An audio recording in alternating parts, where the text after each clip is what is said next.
Welcome to the Reason Roundtable, the weekly and occasionally chaotic libertarian podcast from the magazine of free minds and free markets. I am a great-sounding Matt Welch, joined per holiday tradition by Nick Gillespie, Peter Suderman, and Katherine Mangu-Ward. Good morning, elves. Howdy. Happy Christmas, Matt Welch. Happy Monday. That's right.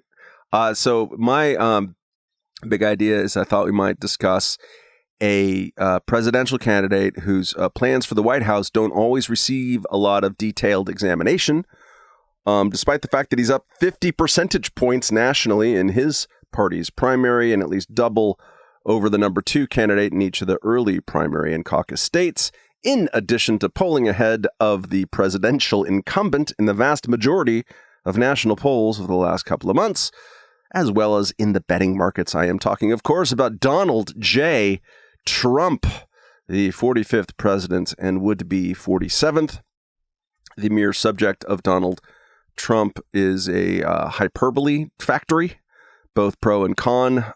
Trump's John the Baptist figure Steve Bannon over this past weekend declared that, quote, his fate and his destiny is the fate and destiny of this republic, which sounds possibly a tad overstated. Meanwhile, the Atlantic magazine, in a special issue out on newsstands now, if there are indeed newsstands in this country, that's titled If Trump Wins, states as fact in the intro that there would be, quote, grave and extreme consequences. The threats to democracy will be greater, as will the danger of authoritarianism and corruption, and it would mark the turn onto a dark path, one of those rips between before and after that a society can never reverse. This is, I predict, what a lot of media is going to look and sound and feel like over the next 46 weeks. But Reason, being from the island of misfit magazines, tends to do things a little differently, such as go for the nouns when everybody else is doing adjectives. So, in that spirit, Peter Suderman, if that is your name, why don't you lead us off in a round of what's a concrete thing that Trump is planning to do or is likely to do in his second term? So this is only sort of a concrete thing, and I think it does, in some ways, it's a concrete thing that points to how difficult it is to tell what sort of concrete things he is going to do. There's an old saying that personnel is policy, and in a Trump second term, I think that is likely to be even more true than is typical for presidents. Trump is not a wonk, to put it lightly, and maybe that's true of other presidents or presidential candidates as well. But he's not even someone who has a real record of working on policy initiatives in Congress or in a governor's office. He does have some clear policy convictions, especially when it comes to the border. But a lot of what he does is inevitably, if he ends up in the White House again, it's going to come from his senior staff, the cabinet and the top advisors who surround him in the White House. And in of the first term, if you go back to the first term, especially for the first couple of years, many of those folks were basically normal Republican political appointee types, the type of people you would expect to see in any kind of Republican White House or cabinet. And they had some bad ideas, many bad ideas, like a lot of folks in Washington have bad ideas. But a lot of them were, I think, somewhere within the range of responsible human beings, and they restrained some of Trump's bad impulses. In fact, this was one of the arguments that some kind of quasi-Trump defenders made was, well, the system is working because he's surrounded by an apparatus of appointees who are basically normal and stopping him from doing totally crazy stuff. In a second term, Trump is not going to appoint those people. Even if he was willing to, I think it's clear that many of them wouldn't work for him because of how much legal jeopardy the first-term advisors were exposed to. And so it's just going to be a job that only kind of crazy people, kind of maniacs are going to end up taking. And so I think we are going to end up with a very MAGA-y, very weird group of top Trump lieutenants who are maybe not the most pleasant people and who are focused on loyalty above all. If you want to learn some of the names, there's a good story in the Wall Street Journal, but it's people like Stephen Miller. It's people like Matt Whitaker, the acting attorney general who took over after Jeff Sessions was forced out of the job. It's the folks like Brandon Judd, the president of the National Border Patrol Council, right? And it's folks who are not going to be who are not going to even be normal bad Republicans. They're going to be a very special breed of MAGA-y Trump types that are not going to be libertarian either. And this is the other thing, is they're just not going to be libertarian. They're going to be people who are focused on closing the border first and foremost, and then doing a bunch of loyalty protection for the boss. Katherine, there's staffing and then there's civil service rules. Where do those things bleed out? We know that Trump, in the final months of his presidency, implemented an order pertaining to civil service that was quickly repealed by new President Joe Biden. What's he cooking up? Yeah, so this is Schedule F, like put a Schedule F in the chat, I guess. And the thing that he wanted to do under Schedule F was he and his staff claimed to have identified 50,000 federal employees who could be booted under these new rules, which would sort of change the classification system for federal workers.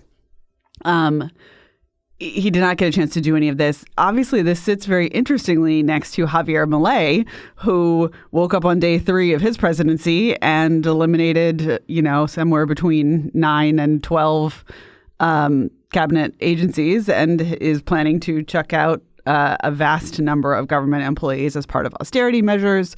I think the big issue with Trump's variant of this is he's been very explicit that it's retributive.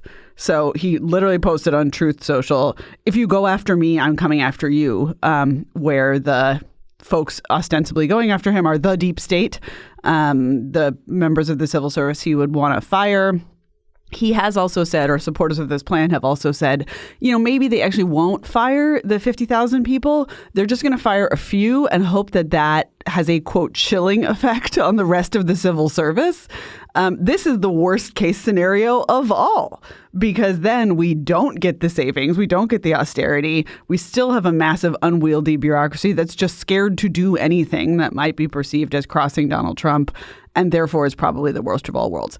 I think there are definitely 50,000 people in the federal government who could easily be fired. But if we do it, as with so many of Trump's sort of quasi-libertarian proposals, if we do it in the Trump way, we will never be able to do it again in the proper way. And like the ghost of Grover Cleveland will come and haunt us all until the end of time. I was not expecting Grover Cleveland. Man of Iron. Always expect Grover Cleveland. He always. It's Christmas in D.C. I thought I heard the floor shake a little bit and flex. That will drive Trump insane if he becomes, like Grover Cleveland, a president to win 2 non-continuous terms. That comparison alone, he'll be like, "No, I'm skinny." And he won't have an agenda. All he'll be talking about is never been a president he's not in a better fat shape shit like Grover Cleveland. Than second non-continuous term President Donald Trump. Yeah. Do we do continuous or contiguous? Contiguous. Yeah. Contiguous. The G, contiguous? Right? What? Isn't that a geographical term? Sure. And a temporal Nick, term I swear on to this God, podcast. or I swear to Grover Cleveland, that I did not know until this morning, because of you, Nick Gillespie, that there is such a thing called Agenda 47. Yeah, it's pretty great. It's on Trump's official campaign website, and there'll be a link. Just Google Trump Agenda 47, and it is an endless stream of very short videos, some of which have been updated, or the texts. You can read them as well, where he is talking about doing everything, including ending veteran homelessness, no welfare for illegal immigrants. He's going to save America's auto workers because Joe Biden is crooked Joe Biden is totally ripping them off. He talks about homeschooling. It's everything that he can possibly fit into a short video to hit some subgroup. The one thing that he talks about, and I think this is illustrative, this one called the American Academy, where he basically says, because Harvard is, full of Marxists, he's going to figure out a way to tax their endowment and take that money and then create something that's not quite a public university, but is some kind of credentialing agency that will allow, the billions of Americans who have some college but didn't graduate to get a degree for free that will have to be respected by everybody in America. What? Just look it up.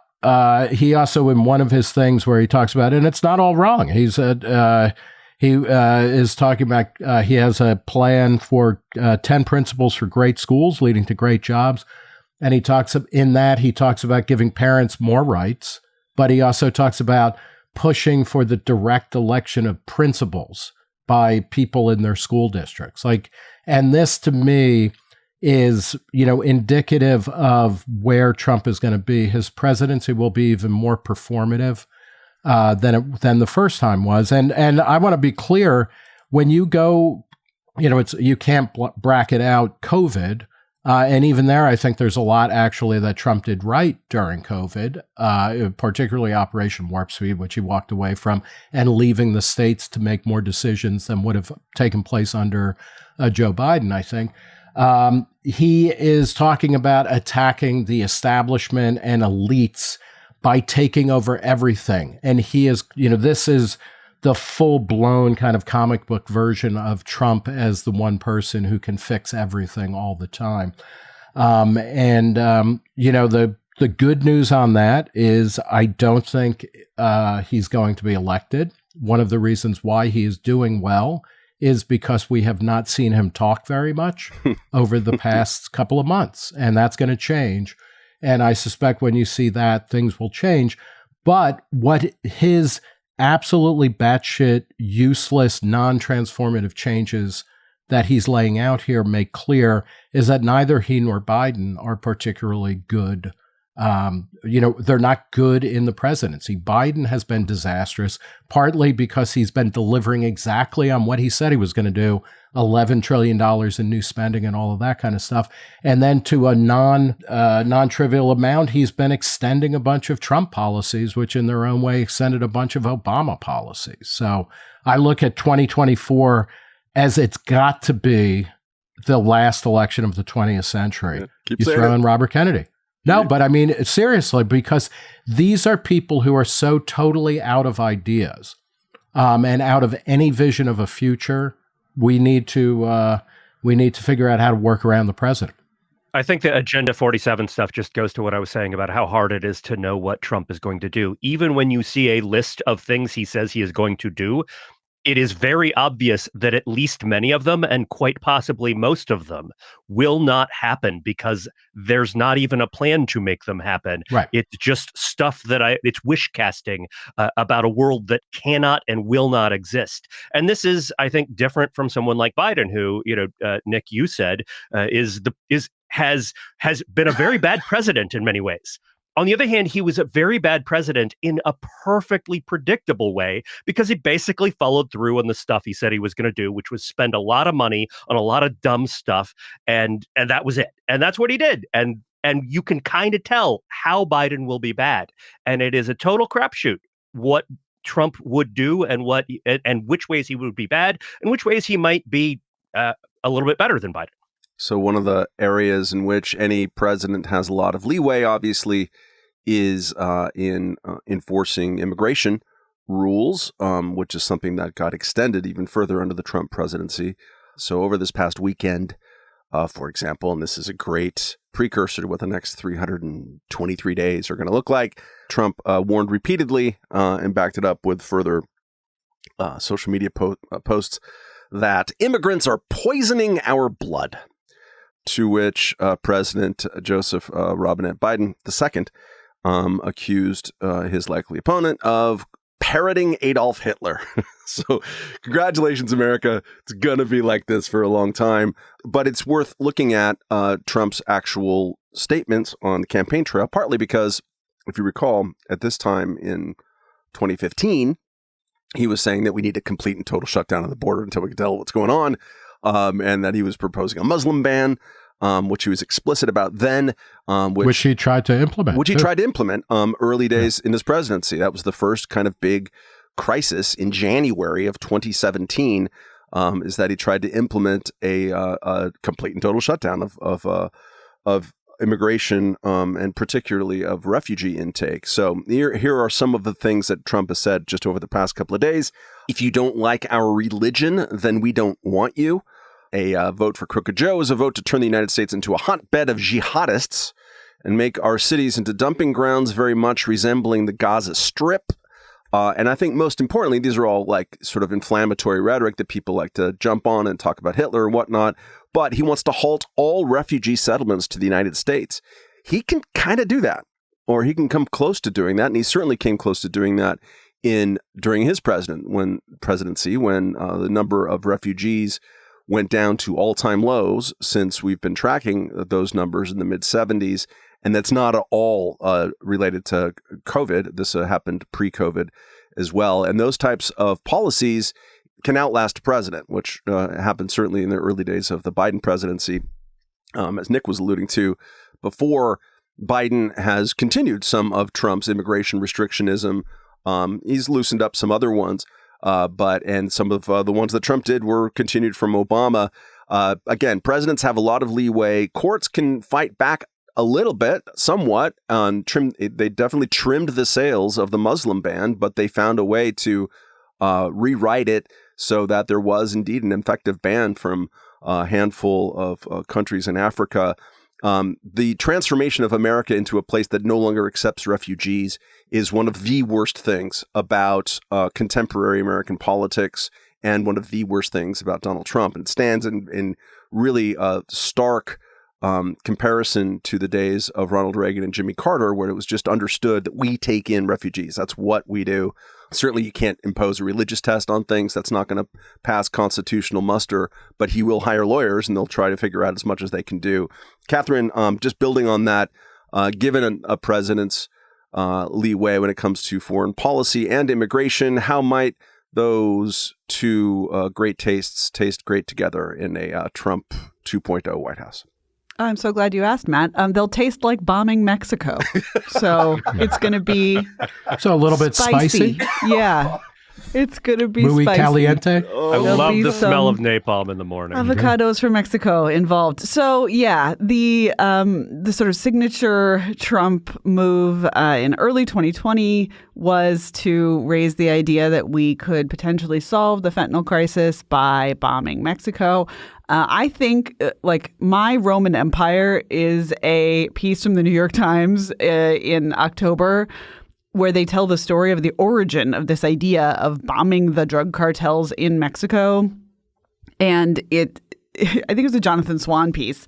And he basically outlines a situation in which there's a meeting about the fentanyl stuff in the Oval Office.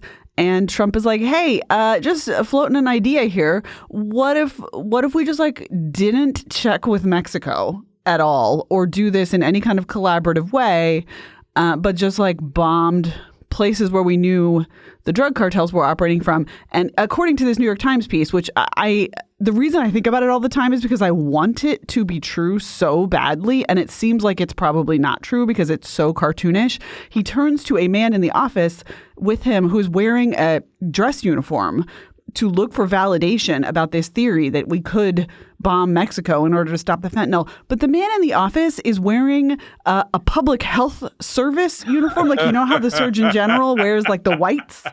So this is a deputy public health something guy, and he's in uniform. And this guy has denied this account. He's like, no, Trump knew who I was. He understood I was public health and not military. But it feels true. And so anyway, so this is the origin of this idea. And instead of everyone in the world saying, hey, that's not a good idea, and that would be just a drastic mistake in terms of foreign policy, it also would not solve the problem that he is theoretically setting out to solve. Instead, it is now basically just accepted by all current GOP candidates for president. So you hear it on the debate stage, everyone has adopted it.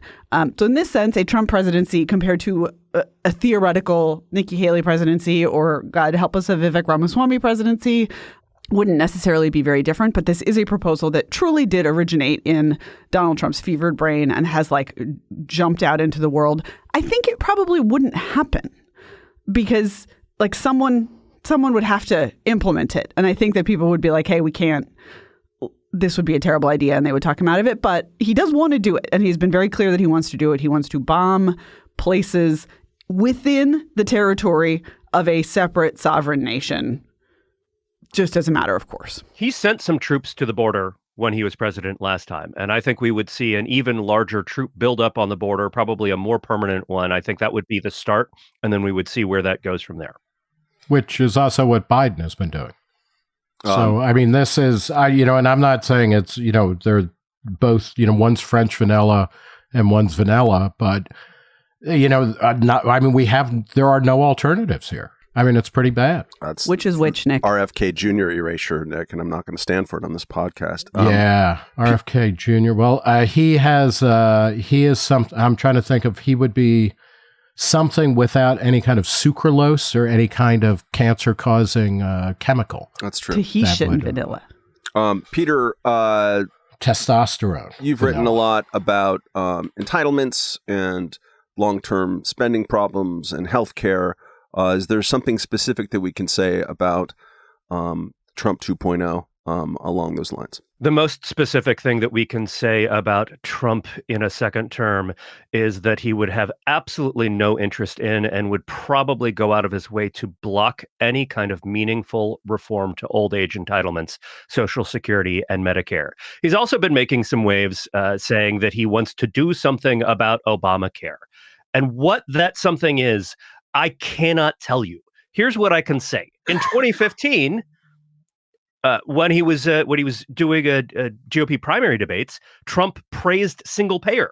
He said stuff like everybody's got to be covered and the government's going to pay for it. Within the last month or so, when asked about Obamacare, he said, well, I don't want to terminate it. Instead, he wanted to replace it with much better health care. Well, okay, great. Like, let's see how that goes. I'm for much better care as well. I don't think Trump has any sort of plan or any sort of plan to figure out what a plan is, because neither he nor anyone in the Republican Party has shown much interest in the actual particulars or specifics of healthcare policy for a decade or more. You'll recall that at some point, I believe when he was president, he was asked about long-term problems with debt. Which back then, I think when he became president, was around 20 trillion. Am I getting that right? A big number. And now it's like 38 trillion. And now it's a bigger number. He had a lot to do with that, including, as Nick was saying earlier, prior to COVID, his spending increases dwarfed those of Barack Hussein Obama. I might add.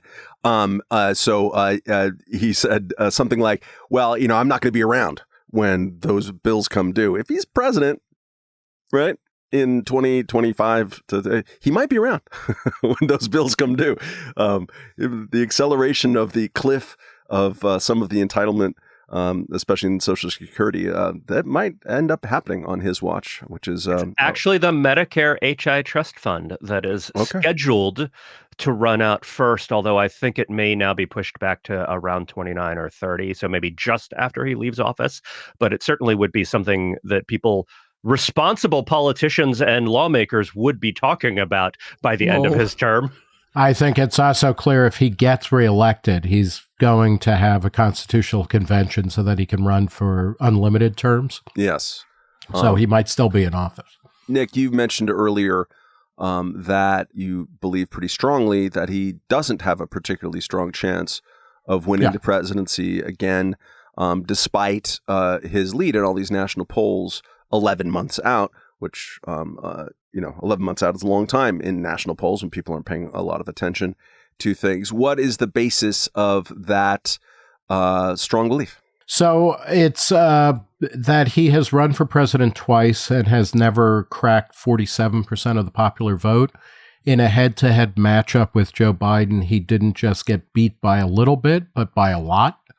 And I think that he has receded partly because he's been, he was banned and then reinstated on Twitter, but his social media presence is a shadow of its former self. And the best thing you can do is to and Biden did a version of this in 2020, is to let the biggest idiot in the room, hog the mic.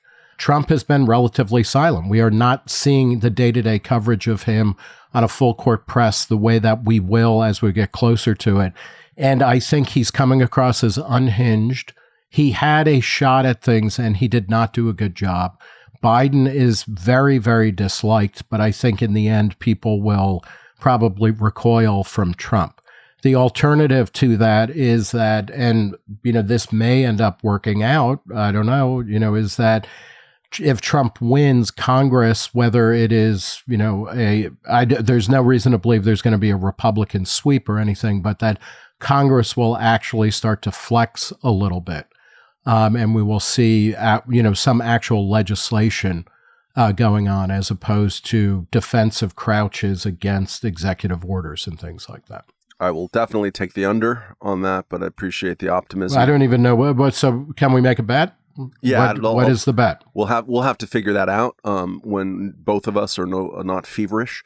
But we will bet something. That's a wrong time. It's always a better time to bet while you're sick. Over the weekend, I obtained an original hard copy of a contract that Don Baylor signed with the California Angels in 1979 about the endorsement of official balls, like a signature on baseballs. So we can bet that. How's that sound? And if you're right, I'll hand it over to you as a Baltimore Orioles fan. And if I win, you can keep it. And if yes, exactly. It's basically like that. Okay, let's go to a little lightning round here. Is there any upside? I feel like we've been a little bit negative on the Republican here. And, I'm sure that there is a very strong number of our listeners who would like to vote for Donald Trump, either in the primary or the election. Is there an upside that we have not explored on a possible Trump presidency, Katherine? Matt, I don't know if you know this, but I live in Washington, D.C. Oh, I didn't. I don't know if you've heard that. Okay. And I'm going to say something. Me too. What? Really? I'm going to say something that will annoy the shit out of you and also many of our listeners. So I know a lot of people who were at various White House Christmas parties in the last week or so. Yes. And what I heard really universally from all those people is, oh, no, he's so old. He has no idea what's going on about the kind of Joe Biden shuffle through and take a photo moment. Mm-hmm. In contrast with past years, there does seem to be a kind of growing consensus among the kind of people who get invited to White House Christmas parties that his mental state is not really all there. And so I think the main case for Donald Trump is he's not Kamala Harris. Oh. Who really could be our president. I mean, in a very, very real way that I think is getting dramatically undercovered for partisan and, choosing one team, playing for one team type reasons in the media. Like, what would a Harris presidency be like? Because if we go with Biden, we're going with Harris, I assume. And so therefore, I just think there's a good chance that he doesn't make it through the next 5 years fully intact and that she takes over. I will say the potential for a Harris-Trump presidential debate is something that I have been thinking about. Just like the amount of word salad. It's like a Samuel Beckett play. The Sizzler levels of word salad that we will have available to us from that debate. Like not one single sentence will get finished.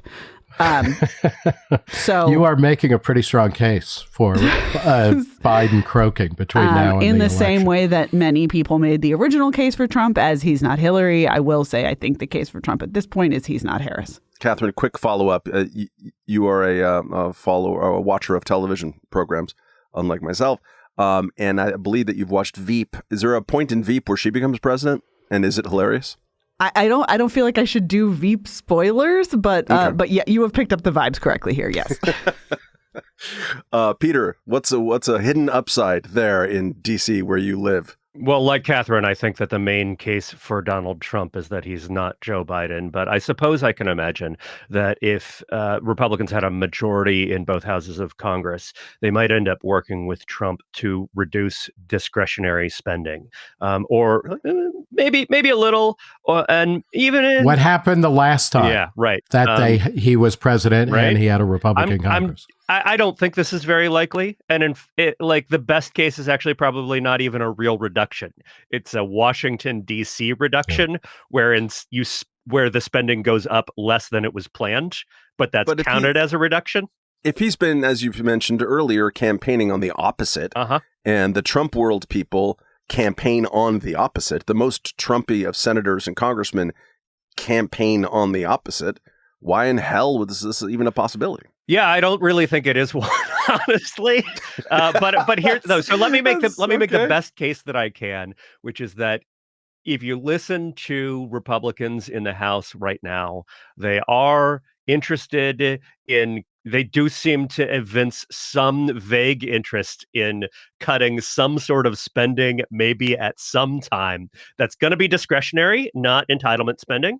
And if they had the House and the Senate and they felt like they could just get it past Trump and cut a bunch of dumb bureaucrats, they would do it for political reasons. This would be the thing. They'd be like, these bureaucrats are all Democratic partisans, and we're just gonna kill their jobs by they're gonna cut the hell out of PBS. It's not gonna happen. It's not gonna happen. I'm trying to paint a hopeful story here, and the hopeful story is he's not Joe Biden.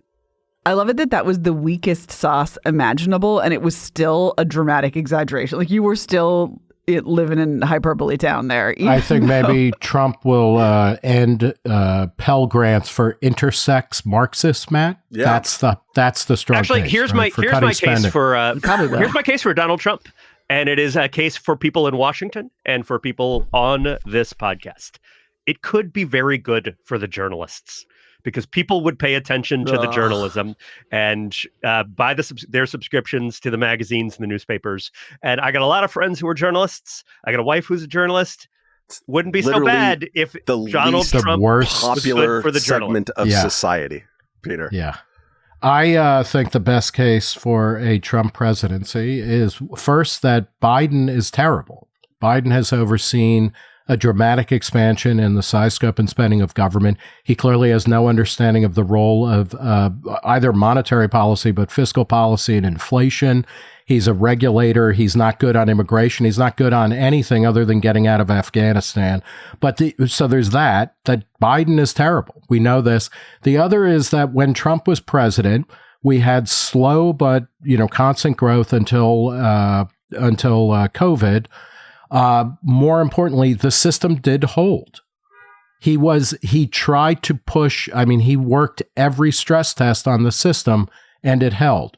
There's an argument that you can't keep doing that, but I have faith in the American system of government, and I also have faith in the American people that we're not going to become a rotten crackpot, or tin pot. What's the name? Tin pot democracy. Dictatorship. Thank you. Crackpot dictatorship is what we're... We might become a crackpot democracy, which would be kind of nice, because you just put it on in the morning, you dump everything in, and you come home and you have a bunch of kind of slurry food to eat for a couple of weeks. That makes a lot of sense to me. I think the case for melting Trump... pot dictatorship. Sorry. The case for Trump is basically butt Gorsuch. And I don't know if he would get some other Gorsuches. If he would, we'd have a Supreme Court Justice Don Willett would be a fine outcome if that were to happen. And I don't know if the likelihood. Although the Gorsuches really did take away our abortions. That's always worth keeping in mind. The bad thing about that, Matt, is that Trump has become much more, and his followers have become much more decidedly anti-libertarian. They are openly anti-individualist, and they are openly anti-capitalist in a way that is, I think, significant from the first time.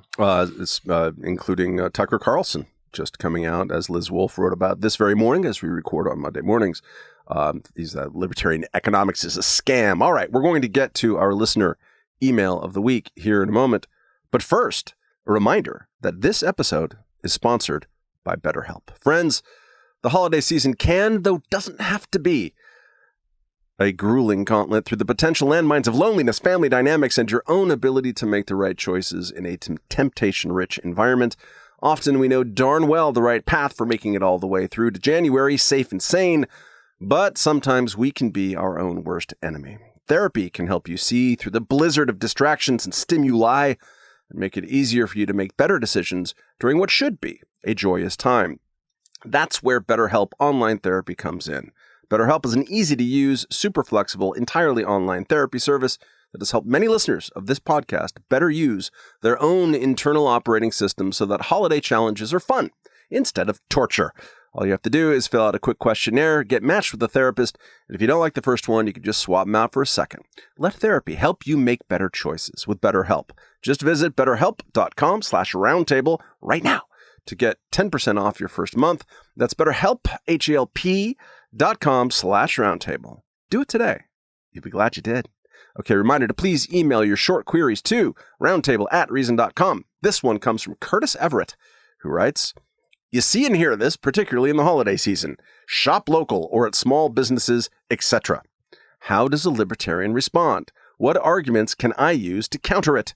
Logic doesn't seem to apply, as you are attacked as a heartless bastard if you aren't for it." Katherine, maybe he is a heartless bastard. He sort of gets that a lot. But what do you say to Curtis when confronted with this argument? I appreciate that you, in the generosity of the holiday spirit, did not go with the segue. Katherine, you're a heartless bastard. So thanks for that. It was absolutely It was implied. I know. So I actually, on my way into work today, was thinking like, perhaps today is the day that I will do my one day of walking up and down Connecticut Avenue in around DuPont Circle and shopping local. Like, I actually enjoy a little moment where I pop my nose into the shops that I normally walk by thinking, how is that shop financially sustainable? I've always wondered. And at Christmas, I go in and I check it out. I see shopping local for people in much of the country as a luxury good. And so I always think that the response to these people who are like, oh, shop local is like, well, sure, feel free to shop local if you are price insensitive. Like if you're happy to just like pay more for the experience of buying something in your neighborhood, sure. Feel free. And of course, there are exceptions to this. And there are places in the country where you can't just like get everything delivered to you in one day from Amazon. I am not afraid of bigness, which is often the thing that shop local people seem to be sort of jousting against. The idea that like somehow the large size of the internet retailers or whoever that you would be shopping with otherwise is dangerous and bad, the kind of Elizabeth Warren energy to the whole thing. But yeah, I mean, I think the libertarian answer is shop wherever the hell you want. Feel free. But I don't think that there's any moral valence to shopping local. And I think it's weird when people pretend that there is, especially when those people are somehow pretending that they are in solidarity with the poor, when in fact, poor people don't shop local. Poor people shop wherever it's cheapest. Peter, where do you shop for your Christmas booze? Well, I shop local because the booze market is not a giant chain store market, especially in Washington, D.C. But I do sometimes order from out of state, from chains, even in New York. Or there's a big box store in Illinois that offers like middle of the road kind of basics for much cheaper than I can get them in D.C., to the point where it is literally less expensive to buy from the liquor barn than it is to go to my local shop. And so sometimes when I just need a whole bunch of bottles of Rittenhouse Rye, as I sometimes do, that's where I go. But my answer is very similar to Katherine's. You should shop wherever you want. Buying stuff from Walmart or Target or Amazon does not make you a heartless bastard. Being me makes you a heartless bastard. Big box retail is great. I mean, like, this is actually, so this is, I will just say here, this is something that I feel very strongly about, is that it's not just that big box retail, like there's no moral valence to this. It's that big box retail can, in fact, be a community builder in the right circumstances. And as someone who lived in one of the very early places where super Walmarts were built out, that was a place where you could see other people who were like your friends. That was one of the very few places that was open 24 hours. It was a place that had a lot of stuff that you simply couldn't get elsewhere. It was a huge boost to the community. And it made everything, like it made life where I lived in the panhandle of Florida much better when the big super Walmarts opened in my area. And it didn't make people less friendly or meaner or anything like that.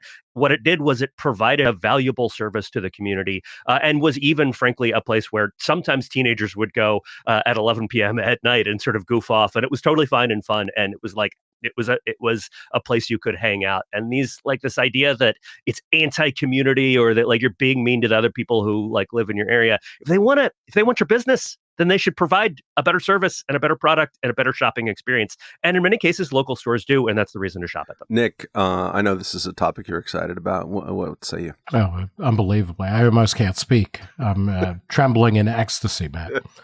As somebody who has spent over 20 years living in towns with a population of 15,000 or less, I have both lived in a place where there's just not much shopping available and have massively benefited both from things like Walmart being nearby or Kroger grocery stores or Jungle Gyms in suburban Cincinnati, which remains the greatest supermarket of all time, but a one-off.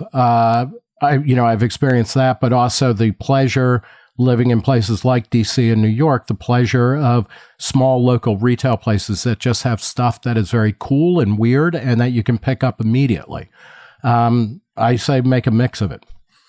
Retail is dying for a lot of different reasons. It's a technology that at every level has seen a deflation, in terms of the malls, Matt, that you and I grew up with in particular. That's gone. And things change. And sometimes that's tragic, sometimes it's sad, but mostly it is just a sign that the gales of creative destruction are blowing brightly, and we best figure out what we can, how we can better serve both our customers as well as get our demands met. First of all, Lakewood Mall will never go, will never leave us, Nick Gillespie, especially if you're in the market for athleisure footwear. Can't recommend it highly enough. My answer to this is similar to answer. I think I engaged in some like Boston Review debate over like capitalism. Nick, is the name Michael Sandel? Does that sound familiar? Yeah. Okay, then it was with him. It's not just my fever brain. And one of his arguments was that capitalism was bad because it makes everyone want to buy super expensive suits or something. Which is another way of saying that it makes Michael Sandel want to buy really expensive suits that he can afford. The worst critique of capitalism is from wealthy elitists who don't want to pay retail. And my answer then and always is like the genius of capitalism, and that we should be thankful for on a daily basis is that we get to be Curtis Everett and we get to be Curtis Everett's friends who don't like Curtis Everett. That's awesome, right? If you want to shop local, almost like I don't shop online hardly at all. I hate it. Certainly not anything having to do with clothes. I'll do books sometimes, but that's just me. Just like you can vote if that's something you really like to do, or you could be Katherine, a heartless bastard, and not vote. That's something that she wants to do. Great. Choice is the whole point. The name of our anthology from 2003 or 5 or whenever it was called Choice, the Best of Reason, right? That is the point. It allows you to make your own decisions about what values that you have best. So I love shopping local because shopping in a retail environment where there's a lot of stuff, when there's a lot of commerce around you, for me, it's something I totally value. I was just home in Long Beach, California, hanging out with a bunch of my high school friends. We all grew up in sort of suburban Long Beach and Lakewood, and we're talking about various life choices, and whether I'm moving back to California anytime soon, and also like the how COVID was. They were asking in New York, and the thing that really hit me in a place that was unexpected was walking around the neighborhood when there's a total kind of shutdown, and there was no commerce in my very commercial heavy area of Brooklyn. Was devastating to me, like psychologically. It means something to me to have street level retail very close to where I live. And that's my particular value. And there's lots of people who have literally the opposite value. And that's great. America wins. Since I defended big box stores as adding value to community, I will also say that I'm lucky enough to live in a neighborhood that has an increasing number of little pop-up markets on the weekends in particular. And I love just walking around the neighborhood and seeing all these little shops set up selling clothes and trinkets and food, some of which I will partake in, some of which I won't ever partake in. But even if I'm not actually buying something from these stands, it is adding a lot of value to my sort of perception of my neighborhood and how I experience it. All right. It is Christmas time in Washington, which is that special season when Congress goes, oh, we have to pretend to do our jobs for a week, and then engages in a bunch of last-minute deal-making and negotiating frenzy with a handful of people doing lots of pizza boxes, and then Kristen Sinema gives quotes, and then they do a couple of up or down votes, and then they peace out for the holidays. Reason's Robbie Suave this morning in a little bait and switch tweet that was seemingly referring to one bit of scandal that I won't bother explaining, wrote, "I am outraged by the vile, disgusting act committed in the U.S. Senate last week. This was a moral transgression, a shock to all decent Americans. I am speaking, of course, about the extension of warrantless FISA surveillance." What Robbie was talking about, Section 702 of the Foreign Intelligence Surveillance Act. It used to be quite controversial among the civil libertarians in Congress, particularly after the revelations a decade ago already by Edward Snowden about NSA, National Security Agency, warrantless eavesdropping on Americans. But now it was just sort of tucked into an $886 billion National Defense Authorization Act because that's where America is right now. Katherine, lead us in a quick lightning round of why that is bad. Okay.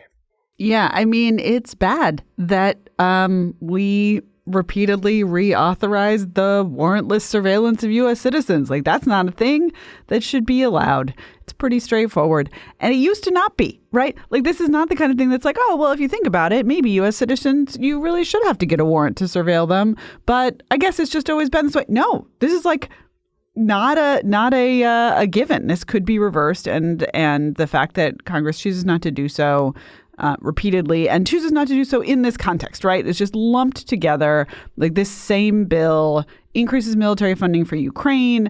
There's a 5 or 6% raise for the troops in terms of spending. There's a measure that will prevent the president from single-handedly withdrawing from NATO without congressional approval. Like, here and always, I just want to like channel Matt Welch and be like, hey, maybe we shouldn't do this all at once in a big dumb bill at the end of the year in a rush. Like, each of those issues can and should be subject to debate and consideration. These are controversial decisions, and we just throw it all together and hope that everyone is busy shopping local for Christmas and that they don't pay attention to what's going on. And it's a terrible system. They did pass a continuing resolution so that we wouldn't have to do a whole new budget bill right at the end of the year. Instead, it's going to be a laddered system in which the continuing resolution phases out in 2 parts early in 2024.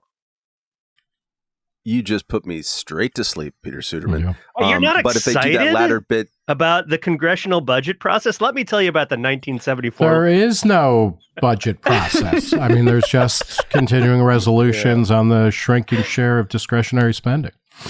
That's a big problem. Matt, I am, like Robbie Suave, I am disgusted by the way the Senate acted, and particularly the 702 renewal is really fucked up because, we are giving the keys to groups like the FBI, which has repeatedly and consistently shown that it has absolutely no regard for civil liberties or for legal strictures on their activity. The Brennan Center has a very good summary of the types of things, the types of abuses that have gone on recently under Section 702 searches, which are supposed to be for non-American citizens, but it includes stuff like searches for a state court judge, searches for immigrants, even with no indication they pose a risk to national security, batch searches that included current and former federal governments, officials, journalists, political commentators, and 19,000 donors to a congressional campaign, searches for a sitting congressman, a U.S. senator, and a state senator. It goes on. And this, the FBI, the cliche of like, believe people when they tell you who they are. The FBI has shown it has no interest in restraining itself, across decades, across different presidents, across different directors. It's like, enough with Section 702. Stop it and repeal it and actually make the American intelligence community show that they actually are doing something other than fishing for junk, which is what they do. Peter, quickly, there's been a lot of Sturm and Drang I don't know what that means at all. In the House of I Representatives. think it's German for scotch and soda. Yeah. In the House of Representatives by Republicans about leadership and defenestrating the so-called Bakersfield Comet, Kevin McCarthy. And part of this was over process, and we're not going to do this anymore. We're going to do that. Was there any change in the way that the House conducted its business with this particular end of season Cromnibus So two activity? things here. One, on the big picture, is they set up the continuing resolution, as I said, not to expire at Christmas or at New Year's. They just they let it. It's now going to expire in, like I said, in two different sort of tranches in early 2024, and so that's a little different. They gave themselves more time on the continuing resolution. Wow. But then to go back to the sort of more narrow point about surveillance here, one thing that was actually pretty heartening was that House Speaker Mike Johnson has gone on Fox News and said that the surveillance stuff in Section 702, which is the really problematic part of all of this, was abused by the FBI, by our own government, almost over almost 300,000 times between 2020 and 2021, and the civil liberties of Americans have been jeopardized by that. It must be reformed. So that's not as good as actually passing a reform. On the other hand, it's not a bad thing that we now have a speaker who is out there campaigning for pulling back on some of these surveillance powers. All right, let's go to our end of podcast, what we have been consuming in the cultural arena. Katherine, why don't you lead us off? I would be delighted. I was the person in charge of choosing the book for my book club this month, and so I chose Ambrose Bierce's Civil War Stories. And I did that in part because there was a period in my life when my entire personality was just a kind of composite of Bierce's Devil's Dictionary and the collected works of Dorothy Parker, because I'm an asshole. But wow. War has been on my mind, particularly the experience of being in an intractable war, perhaps with one's near neighbors or brethren. And so a series of essays by a brilliant writer about what it was like to serve. I think he served basically for the entirety of the Civil War. And they are really, really good. I just strongly recommend this book to you. It's also, you can buy it on Amazon for 99 cents or something. It's one of those Dover thrift editions. So, just throw it into your Kindle and get to it when you get to it. The main takeaways of these stories, sort of taken as a whole, are just a deep, deep cynicism about the point of any of it.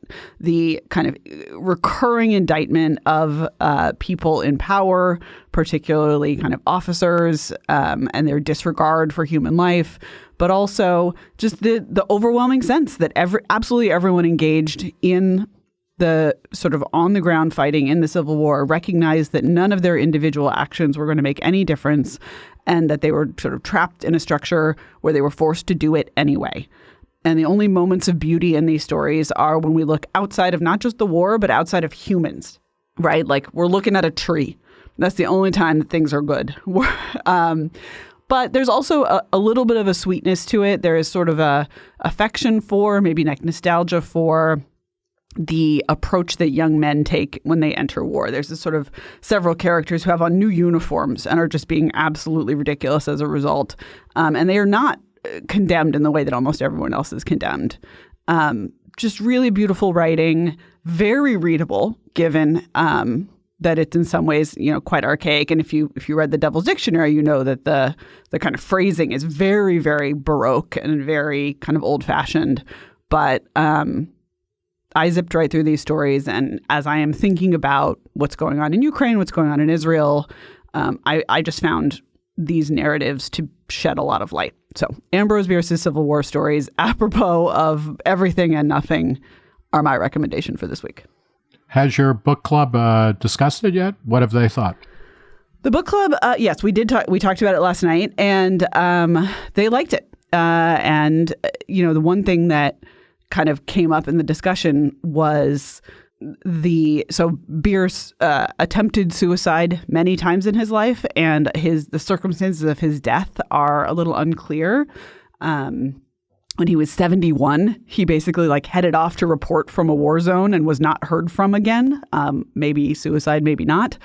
And the kind of the call of death in these stories is very. There's one story about a man who a building falls on him, and he realizes that it has fallen in such a way that his own rifle is pointed at his head. And it's, it would be too on the nose in the hands of a lesser writer, but it's actually just this incredibly compelling. Once you feel like death is inevitable, what does that do to you? Does all kinds of wild things to the human psyche. So that was one thing that stuck with a lot of people. Was he the one who wrote The Occurrence at Owl Creek Bridge? Yes, that is in this collection. That is always had an impression on yeah. young Matt Welch. Also, What I Saw at Shiloh, Chickamauga, like there's a bunch of real classics in here that you might not find in a kind of traditional educational syllabus nowadays, but very worth reading. Nick, what did you consume? I watched with my fiance the 1946 Frank Capra movie, It's a Wonderful Life, which was unfortunately colorized, but is a great movie that bears rewatching every holiday season, I think. And I like it for many reasons. The most banal maybe is that it's a triumph of public domain. The movie was a flop when it came out. And as a result, its copyright was never renewed by the studio that had produced it. So it went into the public domain in the early 70s and ended up getting picked up by local affiliate TV stations that were trying to find a holiday movie that they could run. And then it became recognized as a great classic, but it is a deeply moving, very dark story about the impact that people have. Jimmy Stewart is fantastic in it, and there's a running debate as to whether or not the real villain is Uncle Billy, the idiot uncle who loses an $8,000 deposit and literally puts it into the lap of Mr. Potter, the bad guy, who of course just keeps it, or the fractional reserve banking system, because it's set at various points during the Great Depression. And then there's also a weird glimpse of if George Bailey hadn't lived, the town Bedford Falls becomes Pottersville. And there's about a minute and a half of Pottersville, which is an incredibly engaging, lit up city full of vice and commerce and bars and, go-go joints and everything. And that's also kind of like, I don't know. It is like a Borges story. You can kind of diverge from any number of moments and go into totally different universes. But It's a Wonderful Life is one of those movies that if you haven't seen the whole thing, or if you haven't seen it in a long time, watch it. And the way it bounces from a kind of comic universe to a very dark one is genuinely fascinating, particularly in the context of coming out right after the end of World War II and the Depression. I read somewhere recently that Jimmy Stewart, who was in World War II, served, was at various points in the movie absolutely channeling some of his PTSD in his performance, which might lend a certain hue to the whole thing. Peter, what did you consume? I have been reading the novel Inherit the Stars. It's a late 1970s sci-fi book by James P. Hogan. So the hook for the story is that in the near future, humans find the body of a man on the moon. The remains look human, like really, really exactly human. The problem is the body and the spacesuit the guy was found in, 50,000 years old. So what the hell? The story is structured as a scientific mystery, but what it really is a book about management and the process of scientific inquiry and the value of generalists. So our hero is a guy who got himself a fancy job title at a corporation where no one reports to him, and he's not part of any division, and he doesn't really have any meaningful job responsibilities. He's just the clever guy who comes in and asks good questions. And as the story goes on, he has a bunch of arguments with subject matter experts who are all too certain about what they believe and what they know. There are a bunch of libertarian ideas involved in this book too, some of which I don't want to spoil too much because there are some really great big twists that I want to preserve. But among them, the future this book takes place in is a future in which conventional nation states have been abolished.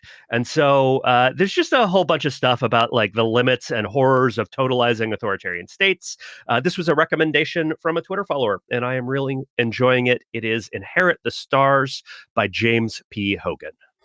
I watched the crowd-funded documentary called The Fall of Minneapolis. That was narrated by a longtime former TV journalist in the Twin Cities area named Liz Collin, who is, although she didn't mention this in the documentary, the wife of the former Minnesota or Minneapolis police union head, which definitely comes into play because the documentary is basically a cop-centric point of view about what happened in the George Floyd case, what happened with Derek Chauvin and the other three Minneapolis police officers who were convicted in that case, and especially and probably most poignantly to me, although I don't know if that was the intention of the documentary, of the decisions that were made to evacuate a precinct building during the riots in 2020, and just the still poignant kind of PTSD that the involved cops have with that moment. It is not a fair documentary, I would say, at all. A lot of what it definitely has a point of view. It doesn't really explain some of its points. In terms of why wasn't this bit of body cam footage allowable or allowed to be seen at trial by the judge, like that was presented as a big deal, but we never get an explanation for why it happened or what was the explanation for it. So there's lots of little bits like that. However, the fact of it existing and of the narrative that it shows being so much more different than what you might have accumulated passively or actively by following the news coverage at the time, and certainly the statements by activists at the time in 2020, can be a little bit eye-opening. They show a lot of body cam footage by police officers of the George Floyd stop. They show George Floyd a history of at least one other past stop that he went through where there's a lot of similarities.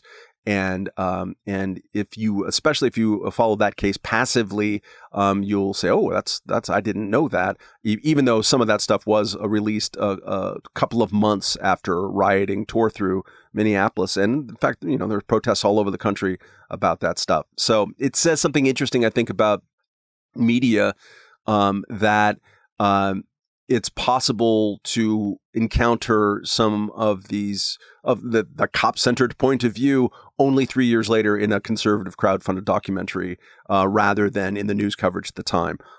So if you want a more complete picture of all of that, it isn't going to tell you the complete picture, but it's sort of a addition or a correction to some of the coverage as it stood in 2020. And it includes interviews with Derek Chauvin, the first from prison. Derek Chauvin, one of the other officers. So it adds tangible value that has not been otherwise teased out.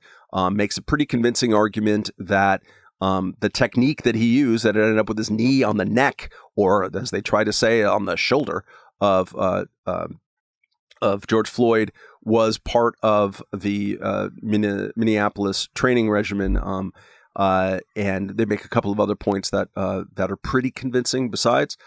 So check it out. Again, imperfect to say the least, but it adds more journalism to a topic that didn't get a lot, and particularly with the evacuation of the 3rd precinct in Minneapolis in 2020.